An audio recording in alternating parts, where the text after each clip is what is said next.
Alors aujourd'hui, on va s'intéresser sur la division cellulaire et plus précisément sur les facteurs qui stimulent la division cellulaire.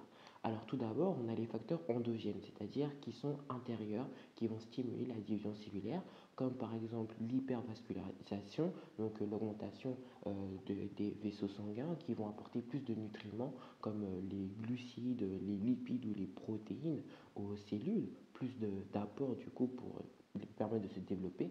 Après, on a aussi l'hyperoxyde tissulaire, donc l'augmentation de la concentration de dioxygène, qui est très important pour le métabolisme de la cellule. On a aussi les hormones qui permettent la stimulation de la division cellulaire, telles que la FSH, qui est une hormone produite par l'hypophyse, présente chez l'homme et la femme. Par la suite, on a aussi des facteurs exogènes, c'est-à-dire qui viennent de l'extérieur. On peut en citer un, par exemple les virus.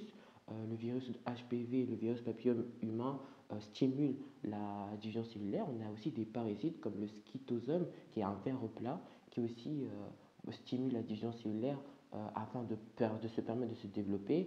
On a les rayons ionisants, comme les rayons X ou les rayons gamma, qui à faible dose peuvent stimuler la mitose. C'est souvent utilisé aussi pour le traitement des patients. Et pour terminer, on a des substances chimiques comme les dérivés arsénicaux. On rappelle que l'arsenic est un dérivé toxique, mais il peut stimuler aussi la division cellulaire. Là, on a plutôt des stimulations qui ont un effet néfaste du coup pour le corps humain. Par ailleurs, on a aussi des facteurs qui vont inhiber cette mitose. L'un des premiers facteurs qu'on peut citer, ça peut être le manque de vitamines, des carences vitaminiques en vitamine A, C, E et K. Et l'autre facteur, bien évidemment, c'est le vieillissement avec le raccourcissement des télomères qui ont pour effet de réduire la mitose cellulaire.